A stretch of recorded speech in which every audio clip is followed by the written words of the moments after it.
اچھا سوال ہے جی. دیکھیں دین مفتی کا اپنا نہیں ہے, نہ کسی علماء کا فقہا کا اپنا دین ہے کہ وہ اپنی طرف سے کاٹ چھانٹ کر سکیں. آج کل غامدی صاحب نے تو بہت تبدیلیاں کر دی ہیں, انہوں نے تو یہاں تک اجازت دے دی کہ کل آپ کا روزہ ہے, کل آپ کا پیپر ہے تو آپ تیاری کے لیے بھی روزہ چھوڑ سکتے ہیں.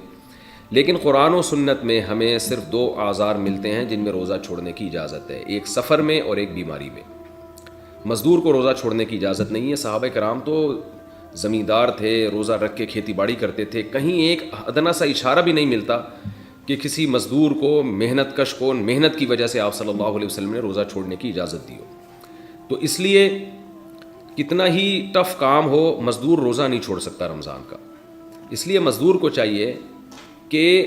رات کے وقت مزدوری کرے, رمضان میں اپنا اسکیجول چینج کر دے. اگر یہ ممکن نہیں ہے تو رمضان میں وہ چھٹی کر لے, پہلے رمضان سے پہلے اتنا کما لے کہ رمضان میں وہ گزارا کر سکے. یہ بھی اگر ممکن نہیں ہے تو پھر مزدور کیا کرے گا کہ بھئی وہ صبح روزہ رکھ کے مزدوری کرے گا اور حتی الامکان وہ بھوک اور پیاس کو برداشت کرے,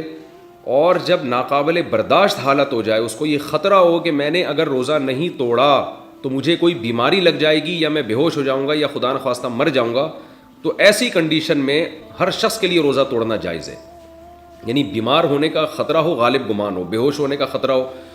یا مرنے کا خطرہ ہو, تو پھر ہر آدمی کے لیے روزہ توڑنا جائز ہے, مزدور کے لیے بھی کسی اور کے لیے بھی. تو مزدور بھی ایسی کنڈیشن میں روزہ توڑ سکتا ہے,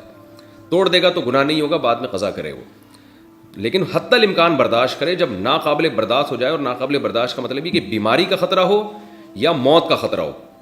ایسے نہیں کہ برداشت نہیں ہو رہا, وہ تو روزے میں کسی کو کم روزہ رکھتا ہے, کسی کو زیادہ روزہ رکھتا ہے, وہ تو برداشت تو کرنا ہی پڑے گا. بھوک اور پیاس برداشت نہیں ہو رہی اور آپ نے روزہ توڑ لیا تو 60 روزوں کا کفارہ ہے, پھر 60 روزے لگاتار رکھنے پڑیں گے.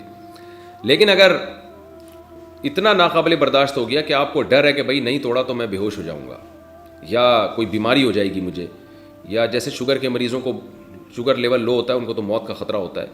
یا یہ کہ میں مر جاؤں گا یعنی موت کا خطرہ ہے, تو ایسی کنڈیشن میں پھر اس کے لیے روزہ توڑنا جائز ہے. تو ایسا مزدور فقہا کہتے ہیں روز روزہ رکھے گا, روز روزہ توڑ دے گا اگر یہ خطرہ ہو, کیونکہ ایسے مزدور کے لیے روزہ چھوڑنے کی دلیل ہمارے پاس نہیں ہے, روزہ توڑنے کی دلیل ملتی ہے ہمیں, تو چھوڑا نہیں جائے گا. تو اس لیے مزدوروں کو چاہیے کہ رات کو مزدوری کریں, اور اگر یہ ممکن نہیں ہے تو رمضان سے پہلے اتنا کما لیں کہ رمضان میں ان کے لیے گزارا آسان ہو بغیر مزدوری کے. اور اگر یہ بھی ممکن نہیں ہے, ظاہر ہے ہر ایک کے لیے ممکن نہیں ہوتا, بعض لوگ بیچارے روزانہ دہاڑی پر ہوتے ہیں, اتنے غریب ہوتے ہیں کہ ان کو کسی دن مزدوری نہ کریں تو وہ ان کی آمدنی بیچاروں کی ختم ہو جائے. تو عام لوگوں کو بھی خیال کرنا چاہیے ایسے مزدوروں کا.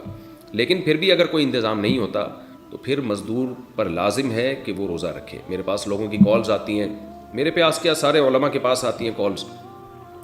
کہ وہاں گرمی ہے, تھر کے ریگستان میں ہم محنت کر رہے ہیں, اور بعض لوگ کہتے ہیں کہ ہم جناب ادھر دبئی میں ریگستانوں میں پروجیکٹ پہ کام کر رہے ہیں, ہم کیسے روزہ رکھیں. تو بھئی روزہ رکھنا پڑے گا کیونکہ اللہ کا حکم ہے, فمن شہید منکم الشہر فلیصم,